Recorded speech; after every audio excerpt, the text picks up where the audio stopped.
Le coronavirus, qu'est-ce que c'est?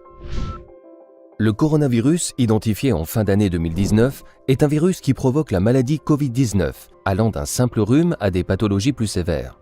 La situation du Covid-19 est qualifiée de pandémie. L'épidémie est mondiale.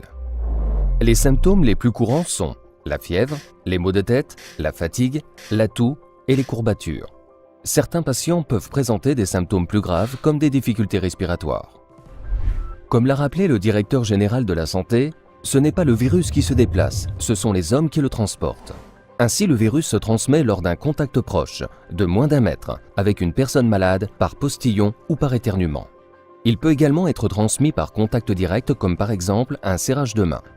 Ou bien par contact avec des surfaces souillées, comme des poignées de porte par exemple. Si on touche ces surfaces et qu'on touche ensuite ses yeux, son nez, sa bouche, alors il y a un risque de contamination. On estime pour le moment que le délai entre la contamination et l'apparition des premiers symptômes est compris entre 5 et 14 jours. Il n'est donc pas exclu de transmettre le virus avant même de savoir que l'on est infecté. Face à l'épidémie, il existe des gestes simples pour préserver votre santé et celle de votre entourage. Respectez une distance d'au moins 1 mètre entre chaque personne. Se laver les mains très régulièrement avec du savon ou utiliser une solution hydroalcoolique. Évitez de toucher ses yeux, son nez et sa bouche. Saluer sans se serrer la main, arrêtez les embrassades.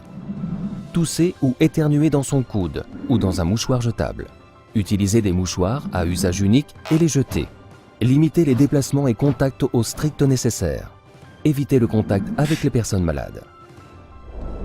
L'état de santé de certaines personnes les rend plus vulnérables, comme par exemple les femmes enceintes, les personnes présentant une maladie cardiaque ou une maladie respiratoire. Ces personnes doivent se déclarer sur le site déclare.amelie.fr. En cas de symptômes, ne venez pas travailler et signalez-le, afin que nous puissions informer les personnes qui travaillent avec vous. Dans notre quotidien, comme sur le chantier, tous concernés.